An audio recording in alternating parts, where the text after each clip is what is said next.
Zumi, we heard a lot about MJ's new swing mechanics.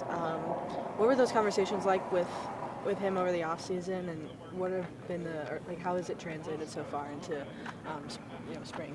Well, a lot of conversation in season, off season. I think the biggest thing that we wanted to do was come alongside MJ and help him find a more simple approach with his swing. I think Keone summed it up best with you. He's a hypermobile mover, and there's times where he can't get that slack out of his swing. And for him to shorten some things up, timing was a big conversation that we had. Being able to have the adjustability we know that he has in that swing, and we just had to bring it out. And he worked his tail off all off season. I think he only took maybe 10 days off and went right into it. So, what we're going to continue to stay on, just had a conversation with him on this morning, is we got to find ways to continue to challenge his rhythm and timing, and then obviously the pitch decisions that he swings at. Staying convicted in that process, is that one of the biggest messages? That's paramount. Yeah. I mean, I think there's hitters in this game that will tinker every single day to try to find something. We don't want that. We want conviction in their moves, conviction in their prep work, and then when you go out to the game, you got to just trust that work's going to translate. It's easier said than done, and that's why it's part of the reason why there's probably only been there's been less than 20,000 major league hitters in the history of the game. So, I think that him finding what works can't be built on I hit that ball out or whatever. It's like sometimes the best results you can get is I was able to stop my swing when I realized that it wasn't a good pitch. And in the same lines, Maikel Garcia, what have you seen out of him and some of his changes at the plate? Maikel and I talked going into the off season, and we talked here in Arizona when he was doing his rehab, and the biggest thing was we just got to get back to what he did best as he was coming up. So he brought back the toe tap a little bit. I think yesterday was a really good example of the adjustability he has in his swing. He's just getting back to being in a more controlled position, and again, it's one of these things ebb and flow. Hitters make adjustments along the way, and I think that Maikel's done a great job to be in the strong position that he's in right now. JJ says it all the time. It takes young hitters time to mature, but for Maikel and MJ to be receptive to these changes and work on them, what does it say about just not only their character but their willingness to be great? Well, I think when we set out to try to build these hitters years ago, the biggest point we were building around was we wanted resilient warriors. We wanted guys that were going to continue to fight, and they're not just going to punt. They were going to continue to find ways, but they have to be honest with themselves too. What am I doing well? What am I not doing well? And you got to make those adjustments, and it's an everyday grind. That's again what's so hard. And I think Maikel and MJ both. We've seen what they're capable, both of them, what they're capable of doing. And so, I still think there's a lot of ceiling left in both of them at the major league level. Have you seen any maturation from Maikel as far as giving himself some grace when those hard line drives find a glove? Again, a lot of self-reflecting on that one. He did a lot of hard work off the field, if you will, on knowing that he's got to give himself a little bit more grace. No one's harder on themselves than he is. And, I think it's been addressed, and he knows that. But that's the reality. He is just very hard on himself, but that's a good thing. He has high expectations for himself and high standards, and that's a resilient warrior mindset that we want to have. It's only been a week or so up close, but what's impressed you about Jonathan India's approach? I went down and saw India in Florida, and right away, this is a guy. I liked his bat in college. He's very loose, easygoing. He knows what he needs to do. The first conversation we had surrounded Kauffman Stadium and the difference of hitting in Cincinnati versus Kauffman. But he's all in. He knows there's a lot of doubles on that field, and his biggest goal, he said, is I want to win, and he wants to be a part of this. So I think that's been that in itself right there. Bringing that little extra ingredient for us is going to be really powerful. How does his on-base ability kind of change the dynamic of this line? Obviously he knows the strike zone really well. Getting to be around him these last couple of weeks and seeing how he works, he knows his swing really well. So you put those two ingredients together, it should be a good, obviously a leadoff guy that we need for this lineup. It'd be nothing better to look back at the highlights at the end of the year and we see, if it's Bobby, Sal, and Vinny, and we see India running those bases, we know we were doing things right. So, I think he does. He brings a little edge that's different. But I mean, he's been great to work with. How was this team able to be so good last year? With, I think it was the lowest on-base percentage from the leadoff spot in baseball. I mean, it's usually it's the place you want to get on. I feel like we had guys every night. It was somebody else doing something different, whether it was the leadoff hitter or the number 9 hitter. I think obviously with Bobby and Vinny being in the top 10 with runners in scoring position in baseball, that helps too. And obviously there was a stretch there where we weren't firing on all cylinders there. I feel like in late August we had some pressing that was happening there, but no, I think that's again resilient hitters.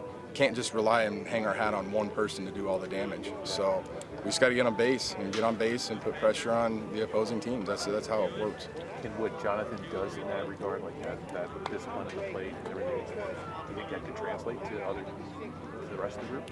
100%. When we can put someone on base like that consistently, you can see the sense in the dugout change.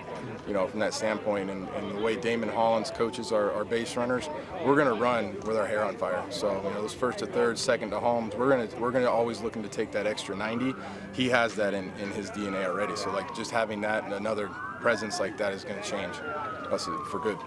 JJ talked pretty openly this offseason about wanting to find a middle of the order bat, and then obviously wasn't able to bring someone that he was kind of looking for in, and he's been open about that. How much confidence do you have in your hitters now that you have currently to kind of fill that role, which clearly was a need based on what the offseason targets were? Yeah, I mean, I'm going to focus on what I'm in charge of and what I have on my plate, and for us, it's getting Renfroe back to what Renfroe does best, drive the baseball. Again, we saw it in little glimpses last year, and it's just we can get the stretch to be bigger.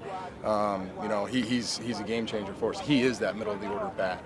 Obviously getting MJ back, getting little ones too. Though for me is like Isbell. We can just get Isbell. There's still way more ceiling in his abilities too. So, and he's done a lot of work this offseason as well to try to be more prepared. And as far as his swing, just simplifying little moves, same thing. These guys are always getting better. So I feel like we've got our core. I believe in our guys. That's how I was raised in this game. I believe in our guys, and I love our players. And what we've got, we believe in. So, with Izzy, you talk about not being like the middle of the order bat, but more of a number 9, kind of that turning over the lineup on base ability with him. Yeah, I mean he's a table setter. He's a table setter, and he's going to go play Gold Glove defense for us in center field, and he's a big part of this. He's been a big part of this for the last several years. So again, it's just if we can get past this hump. He's still a young, in my opinion, he's still a young hitter that's still figuring some things out at the major league level. What do you say for someone like Hunter Renfroe? You mentioned he wants to get back to where he was in his career. As a veteran, what are those conversations like to help him kind of turn things around? Well, I think, there's always with a new player, you got to get to know him. And the reality that I've learned in this game is nothing works without trust. So coming into a new organization, it takes a while to get that trust. Obviously, it's different for players. They come alongside. They're all trying to win the game, but from a coaching standpoint, it's different. And it's different. And Hunter's been to a couple different places the last couple of years, so I think he feels more comfortable now. He understands how Keone, myself, and Joe are coming alongside him to try to help him. And again, what worked 5 years ago, we got to focus on what we need to do today and what we need to make work right now. And all the experience that he brings to that is it's so helpful for us to then put the pieces together and get him where he needs to be. And he came in camp, he's in great shape. I think his live BPs, he's feeling some things that maybe this time last year he wasn't feeling. So I'm very hopeful that we're going to get a big piece right here with Hunter. And looking at some of the bench options that could be available, you have Nelson Velasquez, Nick Prado, and those guys. How important is it to kind of keep their confidence up, knowing that they could be a big part of this team? Well, I think that's kind of somewhat the DNA of our hitters is that they want to be a part of this, and it's not understanding how Q uses our lineup. Just because you're not starting tonight does not mean anything, because you're going to come into that game. If the matchup works, and all of our guys, I feel like, did a great job last year to being ready, and I think obviously that's that takes time. That's a hard thing to learn, but it's part of this thing. If we're going to win, we got to win with all 13 of our hitters. We're not just going to win, like I said, we can't just put all of our hats on one horse. What is the key for Hunter to be consistent? What was that? What is the key for Renfro to be consistent? He just needs he needs to control his energy more than anything else with his swing. He's so strong. So just keeping himself in control. I think he kind of got, at times he was trying to get the ball a little deeper, and then he'd overcorrect and try to get the ball too far out front. And so him finding that happy zone, because he's a guy, he can hit the ball anywhere in the ballpark. So, but I'm like I said, I think I like where he's at right now, and I think it's just us finding that consistent group. Saw you working with Salvi a little bit on the swing yesterday. I know all spring, but watched some of the drills yesterday. What are you working on with him, and does it surprise you at all that he wants to get better? He's the hardest worker I've ever been around in my life, and again, good conversations that we had going into the season. I went and saw him in Florida. I thought he looked really good for where he was. He knows himself really well. He knows what he needs to do for his body. But yeah, I mean, that in itself, that's Salvi at his best right there. Hey, I want to hit on the field. I want to do some of this. He has a reason why. We identified something, and we were able to get some really, really good work out of it. And again, 14 years in the big leagues isn't just because of talent. It's because of the grit that he's got in his heart, and nobody wants to win out here more than he does. I still say that he wants it more than Bobby. Bobby can say it whatever he wants, but when Sal says it, it's got a little different carry in his voice. So, but yeah, I mean, that's why he is who he is.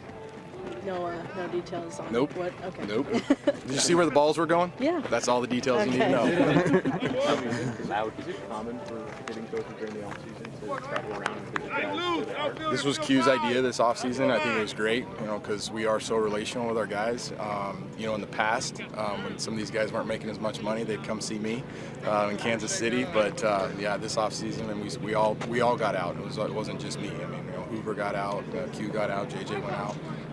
But I think it's a great idea. It's tough leaving your family right before you're going to leave your family, but they know why we're doing it. It's for the right reasons, and it's not to come check on them to make sure they're doing things. It's just to show them that look, we care. We care to see you before we get to spring training. So, but that was a great idea. With Bobby, we all know what he did last season. Now it's about being more consistent and replicating that. How do you help him in that development? I think with Bobby, what's so elite about Bobby is that he's not even thinking about that anymore. He's thinking he's got to take care of today. He's not even thinking about what he did last year. And truthfully, I haven't heard one person talk like that at all. It's been great. It's really a different focus. You heard me say that last spring training was a different focus. Right now, I'm seeing again a lot of guys that have really taken strides forward from that standpoint. And again, Bobby knows what he's able to do and capable to do. So now it's just a matter of us putting in the work every single day and go do his thing. There's really impressions of Caglione, and what does that look like? Poor kid doesn't know how to take my sense of humor yet. He doesn't know if I'm going to yell at him or if I'm going to praise him, but that's a gifted human. That is a very large human. But I think from day one he got in, him and I worked together, and kind of more than anything else, just trying to come alongside him and go, hey man, there's gonna be a lot of crazy stuff happen. Go with the flow right now. Enjoy this, have fun, but keep your ears open. And he's been great from that standpoint. So,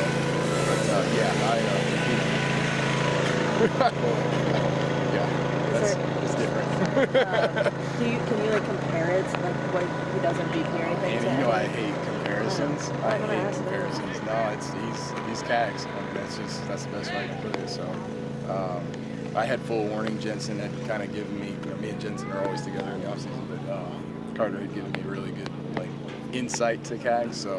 And he didn't give that same insight to Cags about me, so that's why I've been messing with him. So, but no, it's loud. It's definitely it's balls. I think on this video today that were completely over the street. You don't see that very often. So, but I think the biggest thing that I see with him is that he is so strong, so quick, and it's just now if we can tame it a little bit.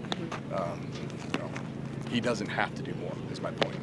tame it as in the strike zone or More, his stuff? I think it's just his, it's just effort. Okay. I think it's just his effort. He is so gifted and strong that it's, if he can take what Bob has learned about just, I don't have to go 110% because if my 80%, or it's probably going to feel like 10% to him, then the ball's going to go. So, and I think in that you also then start shrinking the strike zone, the chase will go down, the swing and miss will go down because we're not just missing balls because of effort. Does that make sense? Yeah. I'd rather have precision than high effort swing. Yeah.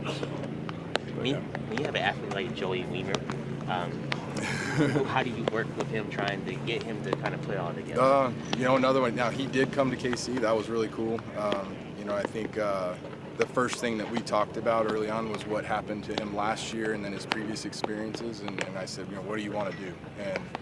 And the first thing he kind of brought to my attention was he's been told a lot of things that he didn't agree with. And so that's really hard for a hitter to try to do some things. I said, well, here are my principles I've got for you from watching your swing.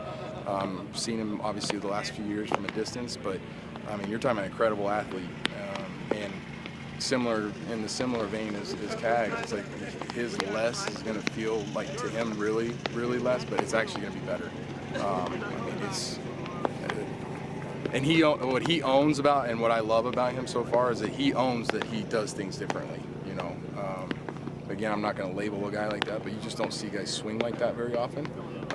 But I mean, again, there's some tools in there. He talked about how that works for him, like the unorthodox swing. So as a hitting coach, you want to simplify it, inherently. Right. You look at that swing and you're like, that's insane. But it works for him. Right. How do you balance that? I mean, that's again why this is so hard.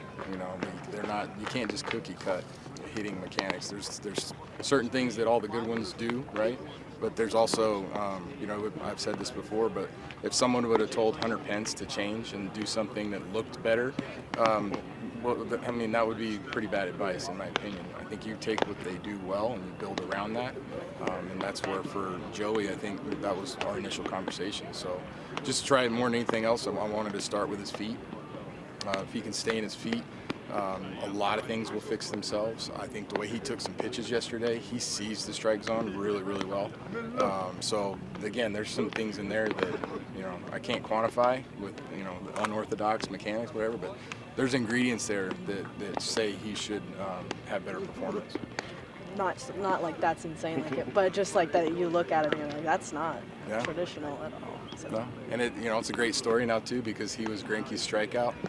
Oh, if you guys remember that, yeah. and Massey threw the ball in the stands. We still remind him of that every day. Nice. So You mentioned having two assistants, and we all know what Keone does, but Joe Dillon, his second year with the team, how is that kind of involved, and how is he kind of ingratiating himself with the roster? I mean, I think what's great is that we all bring different skill sets to the table, and at the end of the day, we all sit down and we can talk things out, and our verbiage may not be exactly alike, but we are aligned, all the way through, and how we see the hitters. And Joe's done this a lot longer than I have, as far as being a coach. But Joe's been a really good bridge, especially with some of the veteran players. So I think I think we've got a really good team. I believe in our team.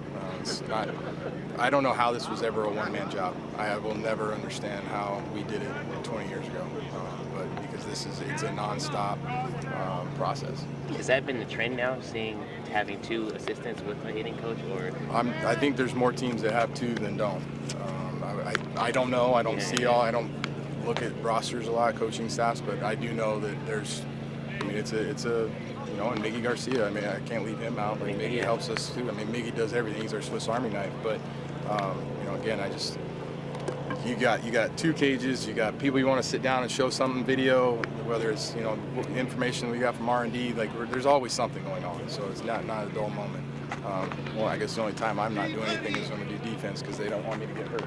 That's what they said. They don't want me to run because they don't want me to get hurt. Or talking to